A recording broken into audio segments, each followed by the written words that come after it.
Assalamualaikum warahmatullahi wabarakatuh. Bismillahirrahmanirrahim. Alhamdulillahi rabbil alamin. Wa afdalus salati wa atammut taslimi ala sayyidina Muhammadin wa ala alihi wa sahbihi ajmain. Rabbi shrah li sadri wa yassir li amri wahlul 'uqdatam min lisani yafqahu qawli. Subhanaka la ilma lana illa ma 'allamtana innaka antal alimul hakim. Allahumma akhrijna min zulumatil wahmi wa akrimna binuril fahmi waftah alaina bima'rifatil ilmi wa sahhil akhlaqana bil hilm waj'alna mimman yastami'una al-qawla fayattabi'una ahsanah. Allahumma ati nufusana taqwaha wa zakkiha anta khairu man zakkaha anta waliyuha wa maulaha. Allahumma arinal haqqa haqqan warzuqna ittiba'ah wa arinal batila batilan warzuqna ijtinabah. Allahumma anfa'na bima 'allamtana wa 'allimna ma yanfa'una wazidna ilman wa huda, amma ba'd. Alhamdulillah, muslimin, muslimat, hadirin hadirat yang saya hormati, moga-moga kita semua dirahmati dan diberkati oleh Allah Subhanahu wa taala.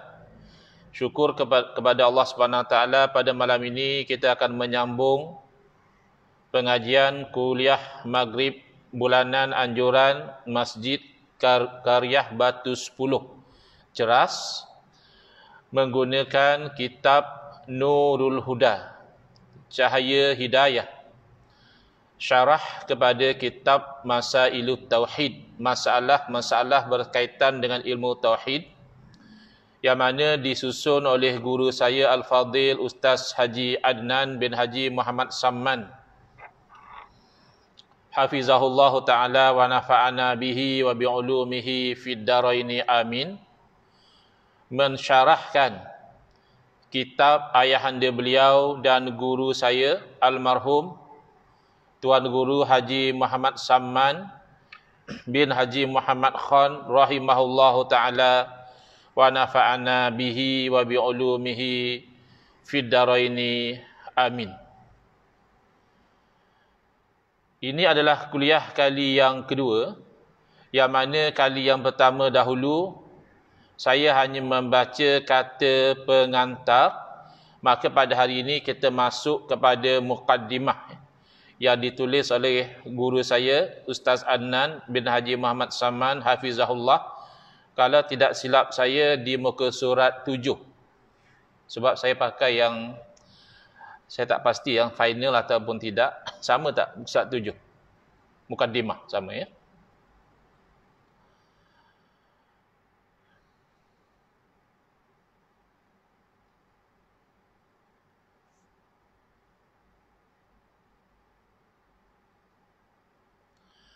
Bismillahirrahmanirrahim.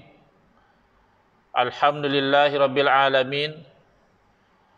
Wassalatu wassalamu ala sayyidil mursalin sayyidina wa nabiyyina Muhammadin sallallahu alaihi wasallam wa ala alihi wa ashabihi wa ahli baitihi ajmain. Amma ba'd. Jadi sebagaimana biasa, guru saya memulakan kitab ini dengan bismillah, berpandukan kepada panduan Rasulullah sallallahu alaihi wasallam, kullu amrin dhi balin la yubda'u bil basmalah fahuwa aqta' au kama qala sallallahu alaihi wasallam.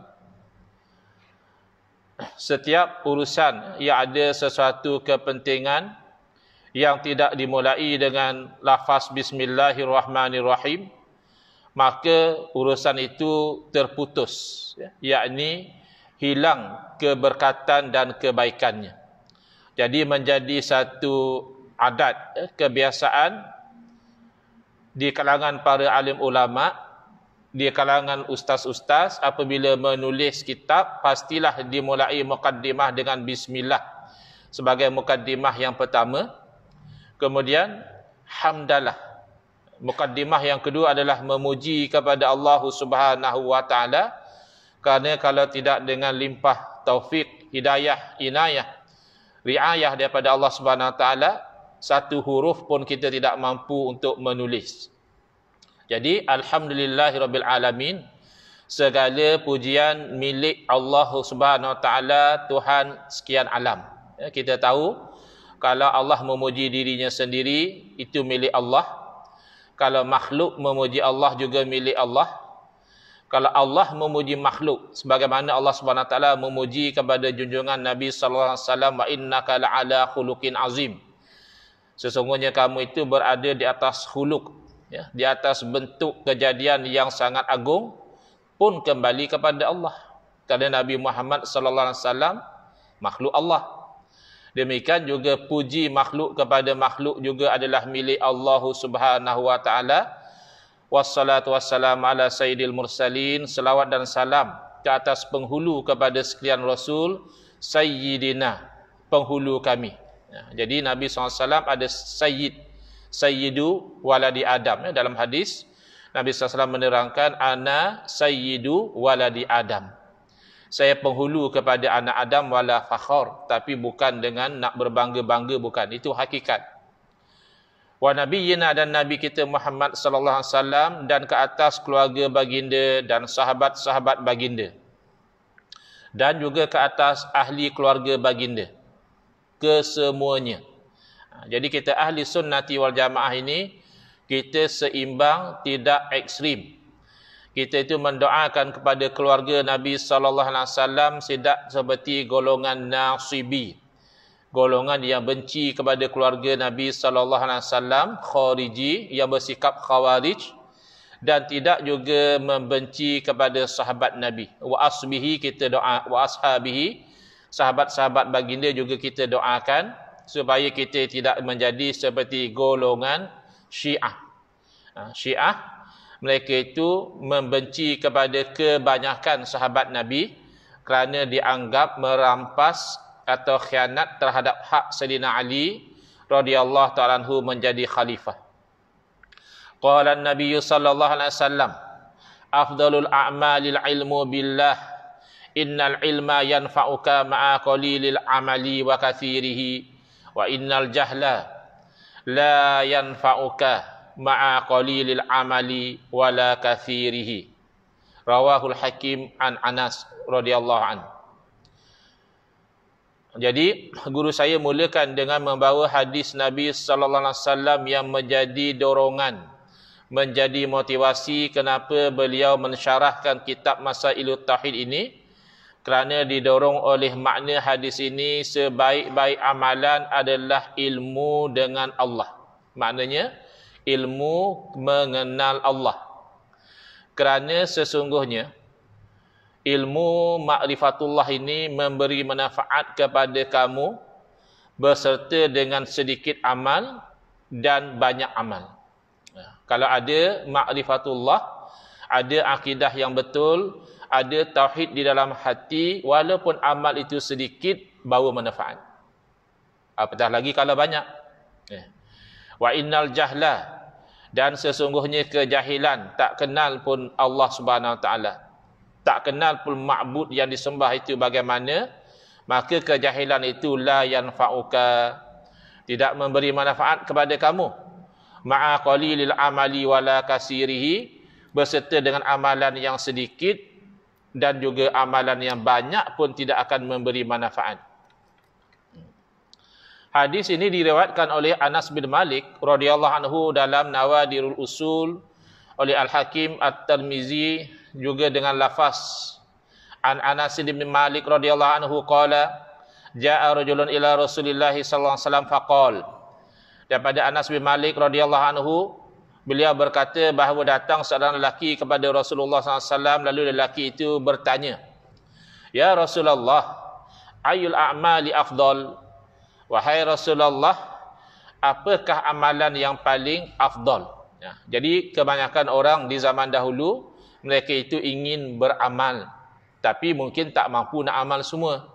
Jadi mereka nak tahu daripada Nabi SAW yang afdal tu yang mana, supaya mereka boleh tumpu di situ. Di zaman kita, kadang-kadang kita kurang di situ. Kita kadang-kadang tanya juga amal, tapi tidak untuk beramal. Kadang kita tanya dalil, tapi bukan untuk beramal. Hanya suka tanya, suka tahu saja. Tapi dahulu mereka bertanya untuk beramal, lalu Nabi SAW menjawab, qala al-ilmu billah. Bagi dia menjawab, ilmu dengan Allah, yakni mengenal Allah. Summa atahu fasa'alahu. Lalu lelaki itu datang lagi dan bertanya lagi, faqala lahu misla zalika. Bila ditanya soalan, apakah amalan yang paling afdal, yang paling baik? Nabi jawab jawapan yang sama, al-ilmu billah. Qala ya Rasulullah, innama as'aluka 'anil amal. Jadi rupanya lelaki ni rasa kurang puas hati. Bismillahirrahmanirrahim. Kenapa beliau merasa kurang puas hati? Dia terangkan kepada Nabi SAW, wahai Rasulullah, hanya saja aku ni bertanya kepada kamu tentang amal. Jadi dia tak puas hati. Tanya sebaik-baik amalan, Nabi jawab ilmu. Orang tanya amal. Ya, ulang lagi, masih jawab yang sama. Akhirnya dia terus teranglah. Ya, saya ini tanya tentang amal ya Rasulullah. Lalu Nabi SAW pun menerangkan, kenapakah ilmu tentang Allah Ta'ala itu sebaik-baik amalan? Ini rasional dia. Lelaki itu tak faham lagi. Sehinggalah Nabi SAW terangkan. Qala innal ilma yanfa'uka ma'ahu qalilul amali wa kathirihi.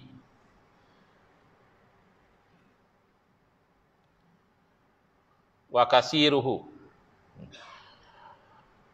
Nabi SAW menerangkan, kenapakah jawapan bagi dia sama bila ditanya apakah sebaik-baik amalan, itulah ilmu tentang Allah Ta'ala. Sesungguhnya ilmu itu memberi manfaat kepada kamu berserta dengannya sedikit amal dan juga banyak amal. Sebab itu jadi afdal. Bila tak ada ilmu tentang Allah Ta'ala, banyak amal pun sia-sia, maka tidak afdal. Fa innal jahla la yanfa'uka ma'ahu qalilul amali wala kasirihi. La yanfa'uka ma'ahu qalilul amali wala kasiruhu. Dan sesungguhnya kejahilan itu tidak memberi manfaat kepada kamu berserta dengan jahil itu sedikit amal mahupun banyak amal tidak memberi manfaat. Maka kalau begitu, ilmu ma'rifatullah inilah yang akan dibincangkan dalam kitab ini. Berdasarkan hadis di atas, maka saya berusaha mensyarahkan kitab Masailut Tauhid. Semoga memberi manfaat untuk kita semuanya. Terima kasih. Al-Faqiru ilallah. Yang fakir, yang berhajat kepada Allah, Adnan Haji Muhammad Saman Hafizahullah. Kita pergi kepada tajuk yang pertama di muka surat 9. Mabadi yang 10. Mabadi adalah perkataan bahasa Arab. Dia berbentuk jamak, plural, banyak. Kalau satu, kalau singular, mufrad, mabda. Ya, banyak, mabadi, satu, mabda. Ambil daripada root wordnya, perkataan asalnya bada'a yabda'u. Bada'a yabda'u berarti bermula. Bila ditambah huruf mim, pada sesuatu perkataan, dia bertukar menjadi ismu makan, menjadi nama tempat. Ya, contoh ya, ta'ima yat'amu makan, mat'am tempat makan. Wasala yaksilu basuh, marsal tempat basuh. Jadi begitu bahasa Arab. Bahkan kana yakunu tu keadaan, makan tempat. Tempat berlaku sesuatu keadaan tu. Maka bada'a yabda'u mula, mabda asal maknanya tempat permulaan. Jadi logiklah. Kita nak menuntut apa-apa ilmu pun, kita kena tahu permulaan ilmu itu, atau mungkin secara konteksnya lebih mudah kalau kita katakan asas-asas ilmu. Ada 10 asas ilmu. Kita belajar apa pun, tauhid, fiqh, hadis, tafsir, tasawuf, ya, apa sahaja cabang ilmu, insya-Allah akan lebih mantap kalau kita mulai dengan mabadi' yang 10. Apa dia mabadi' yang 10? Pertama, hadduhu. Had maknanya adalah pengertian. Mungkin orang sekarang mudah faham definisi ataupun ta'rif. Apa ta'rif ilmu tauhid?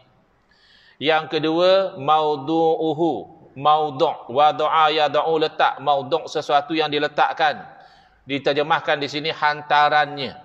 Saya percaya istilah hantarannya ni orang zaman sekarang kurang boleh relate. Kita hantarannya yang orang kahwin. Orang kahwin, orang meminang ada hantaran. Jadi nak terjemah hantaran tu tak berapa connect. Yang mudah kita connect apa? Subject matter dia. Topik dia. Apa topik nak bincang dalam ilmu tauhid ni? Itu maudhu'. Yang ketiga, wadi'uhu. Wadu'a yada'u, letak. Wadi' isim fa'il, orang yang meletakkan. Diterjemahkan di sini yang menghantarkan, yakni siapakah yang menyusun ilmu ini? Of course lah kalau tanya ilmu daripada mana?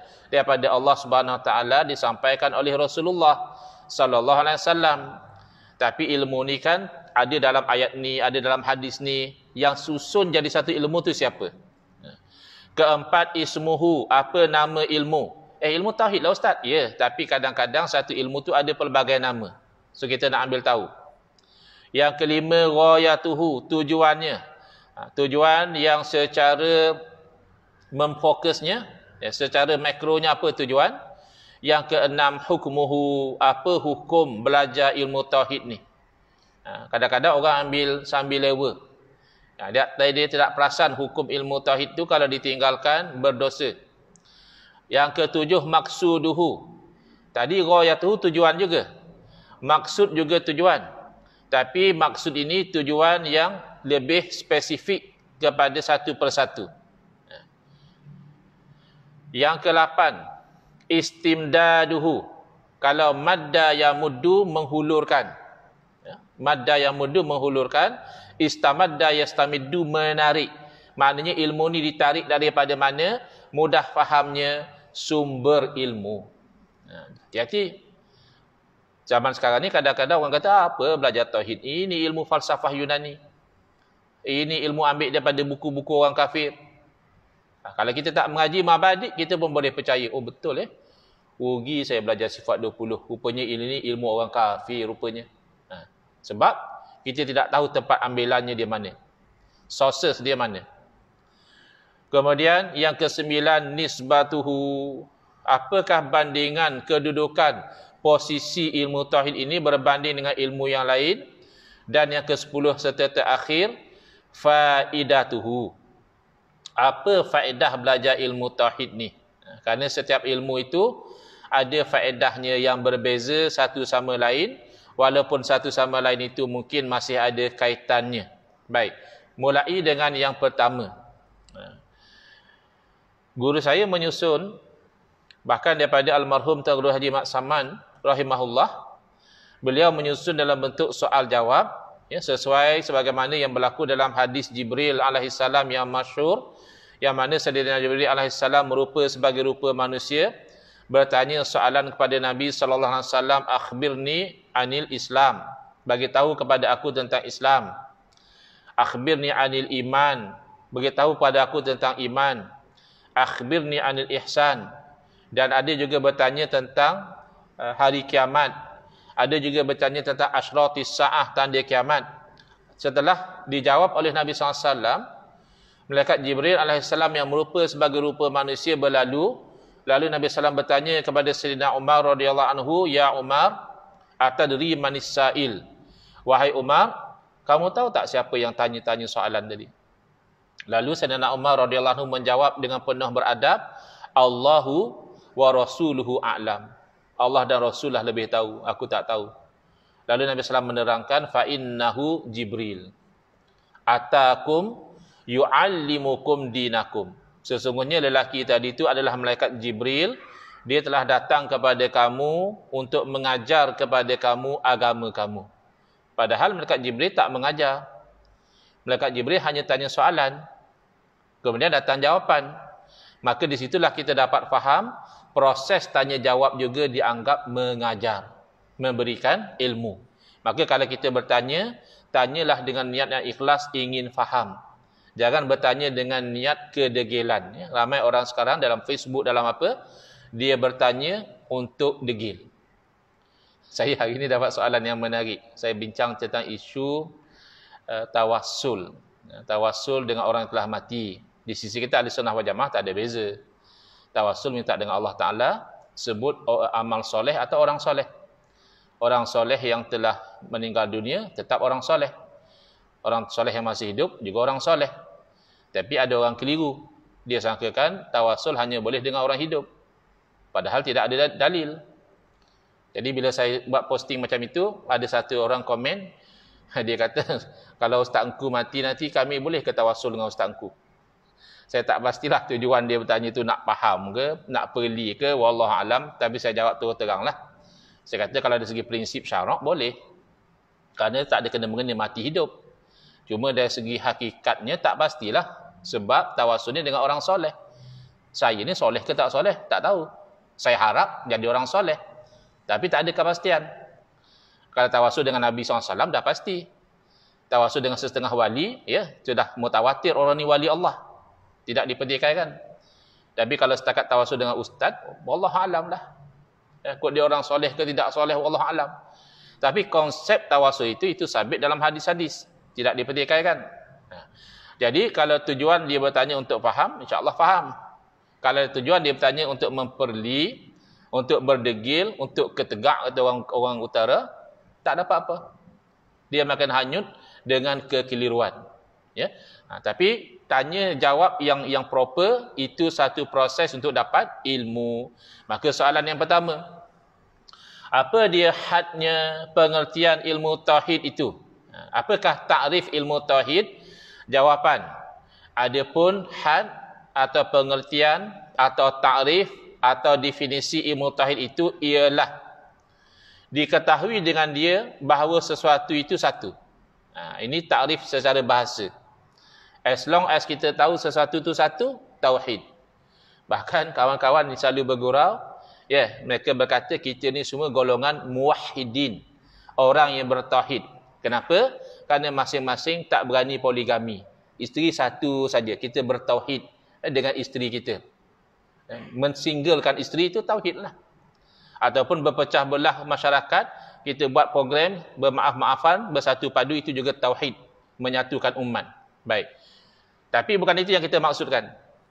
Yang kita maksudkan di sini pada istilah, iaitu ilmu yang membahaskan, membicarakan, membincangkan beberapa aqaid agama. Itu ada satu istilah di situ, ya, aqaid agama. Yang kedua, yang didatangkan dengan beberapa dalil. Yang ketiga, yang yakin. Ini elemen takrif, ya. Pertama, perbahasannya tentang aqaid agama. Kedua, aqaid agama ni disokong oleh dalil. Yang ketiga, dalil adalah dalil yang yakin. Takrif penting. Bahkan orang yang tak faham takrif ni, sehari dua ni mereka bergelumang dengan kekeliruan. Ya. Pertama, aqaid apa dia? Aqaid ini juga perkataan plural. Ya, asalnya adalah aqidah. Aqidah ni daripada perkataan aqada. Aqada bererti menyimpul atau mengikat.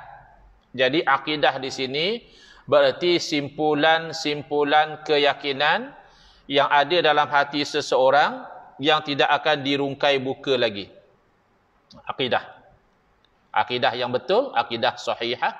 Aqidah yang batilah, tapi sama-sama yakin. Yang batil dia yakin juga. Yang sembah bahala, sembah tokong apa semua tu, kadang dia lebih yakin lagi. Tapi batil. Kita yang sembah Allah, kita pun yakin. Ada itu yang betul. Jadi kalau aqaid semata-mata itu adalah simpulan-simpulan keyakinan. Tapi bukan keyakinan yang sembarangan, keyakinan agama. Kenapa yakin? Ini beza akidah yang betul dengan akidah yang batil. Iaitu didatangkan dengan beberapa dalil. Kalau akidah yang batil tak perlu dalil. Ikut saja apa yang nenek moyang percaya, kita percaya.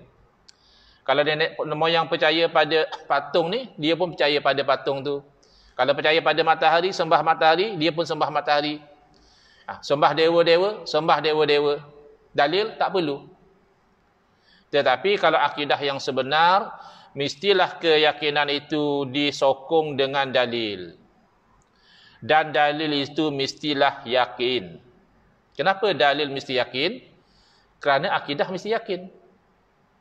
Dalilnya apa dia? Sekarang ni orang selalu bincang isu salah ke bertanya dalil. Kan ada orang kata gitu. Apa masalah Ustaz? Takkan kita tak boleh tanya dalil? Boleh. Bukan setakat boleh, bahkan ada kalanya wajib. Yang tak boleh tanya dalil tu? Yang tak boleh tanya dalil tu kalau kamu bertanya dalam keadaan nak membantah. Seolah-olah ustaz tu bercakap tak ada dalil. Itu yang tak bagus. Kalau tanya nak tahu, bagus. Dan ustaz pun kalau tak pasti husnuzan saja. Jangan su'uzan, dia ni nak bangkang aku dah ni. Tak, mungkin dia memang nak tahu dalil. Okay. Yang kedua, kalau bertanya dalil dalam keadaan belum bersedia untuk memahami dalil. Jadi akhirnya tidak ke mana-mana. Belum bersedia lagi. Kita kata dalilnya ayat ni kerana fa'il amal, tak tahu. Ya, jadi kena belajar dulu premis-premis untuk memahami dalil. Maka ketika itu bagus bertanya dalil. Dalil daripada perkataan bahasa Arab, dalla yadullu, berarti menunjuk. Kalau kita tanya orang, dulu saya first time datang ke masjid ni kan, tersalah jalan 2 kali pusing, tak sampai-sampai. Akhirnya Nazir datang, bawa naik motor. Nazir itulah jadi dalil saya. Orang yang menunjuk jalan. Yang sini menunjuk kepada keyakinan tu apa dia? Mestilah yang yakin. Sebagai contoh, saya tanya satu orang. Macam mana nak datang ke Masjid Karyah Batu 10? Dia kata, saya pun sebenarnya tak pasti. Saya orang Johor, datang ziarah keluarga. Tapi agak-agak saya lah, cik lalu sini, cik belok kanan, pergi straight, nanti jumpa traffic light. Rasa saya lah, tapi wallahualam lah. Cik cubalah. Dia cakap gitu. Agak-agak kita yang dengar yakin tak? Dia pun tak yakin. Takkan kita yang dengar yakin. Dia yang menunjuk pun tak yakin, yang ditunjuk lagi tak yakin. Maka oleh kerana akidah itu mestilah yakin, tak boleh rasa-rasa. Yakin tak ada syurga neraka, yakin. Tapi kalau yakin tak ada syurga dan neraka, rasa-rasa ada kot. Kalau tak ada kan mati nak gimana. Tapi tak tahulah kod-kod tak ada. Tak tahulah kod-kod tak ada tu tidak memadai. Berbeza dengan fiqh. Fiqh tidak terbina atas yakin biasanya. Memadai dalam bab fiqh ghalabatuz zon, berat sangkaan. Contoh yang mudah, kita tadi semayang, syarat sah semayang salah satunya mestilah menghadap ke arah kiblat, menghadap ke arah Kaabah, paling tidak Masjidil Haram. Ya. Secara jujur, berada di Ceras ni, yakin ke kita menghadap sini memang betul kena dengan Kaabah? Atau dengan Masjidil Haram? Tak boleh yakin, jauh. Kalau lari satu jari pun memang lari. Ya. Habis tak sahlah kita semayang sebab kita tak yakin menghadap Kaabah. Yang betul-betul yakin menghadap Kaabah, yang semayang depan Kaabah. Itu yakin dia. Nampak Kaabah depan dia, yakin. Seumpama semayang di Ceras, nak yakin menghadap Kaabah, tak boleh yakin. Tapi alhamdulillah, dalam bab amalan, berat sangkaan sudah memadai. Dengan dilihat cahaya matahari, dengan diukur, dengan dikaji, arah sini ni insya-Allah lah menghadap ke arah Kaabah sudah memadai. Sebab itu kalau faham macam tu, tak adalah was-was mandi wajib. Kenapa kamu mandi sampai sejam? Mandi wajib. Mandi wajib siapa suruh mandi sampai sejam? Sebab tak yakin. Siapa suruh yakin? Orang tak suruh yakin. Berat sangkaan dah rata, dia jadi. Yang kedua, orang disuruh yakin ni adalah bab akidah. Kalau kita faham yang itu, maka kita fahamlah kenapa umat Islam, ahli sunnati wal jamaah, tidak menjadikan ayat-ayat mutasyabihat, ayat-ayat yang kesamaran maknanya sebagai dalil akidah. Yang ini yang selalu orang tak faham. Ya. Ustaz ni tak betul. Dia boleh tolak Quran hadis. Ya. Quran hadis dah mengatakan Allah tu bersemayam atas arasy. Dia boleh pula kata tidak bersemayam atas arasy. Dia ni tolak Quran hadis. Bukan. Pertama, tak boleh kita tolak Quran kerana Quran itu sabit secara mutawatir. Hadis juga kita tidak boleh tolak selagi mana hadis itu sahih. Hadis dhaif tu ulama kadang-kadang tolak, kadang-kadang terima, tengok skop dia. Kalau tetap hukum, ulama tak berapa confident. Sebab dhaif ni belum pasti daripada Nabi SAW. Kemungkinan ada, kemungkinan tak. Lain kalau sahih. Sahih ni kemungkinan besar Nabi kata.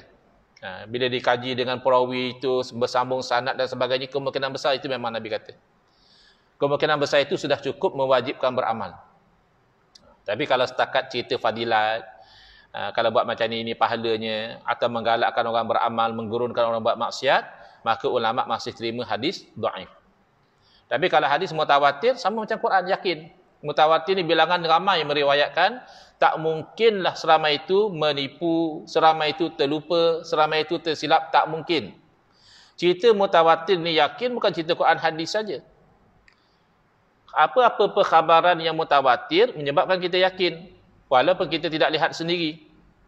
Sebagai contoh yang mudah kita faham, Perdana Menteri Malaysia kita sekarang yang ke berapa? 9 Sehari dua ni cepat tukar Perdana Menteri. Tak ingat. Dulu senang hafal. Dia tukar lama-lama sekali. Ni kejap-kejap tukar, kejap-kejap yang ke-9. Lantaklah 9 ke 10 ke. Ya. Adalah Datuk Seri Ismail Sabri. Yakin? Ada yang masih ragu-ragu? Yang tak setuju, saya tahu ada yang tak setuju. Ada yang nak orang lain jadi Perdana Menteri. Saya tak tanya yang tu. Saya tanya, yakin tak beliau sekarang ni Perdana Menteri Malaysia yang ke-9? Kita jawab, ya. Ataupun Perdana Menteri Malaysia sekarang, ya. Siapa yang lihat beliau angkat sumpah?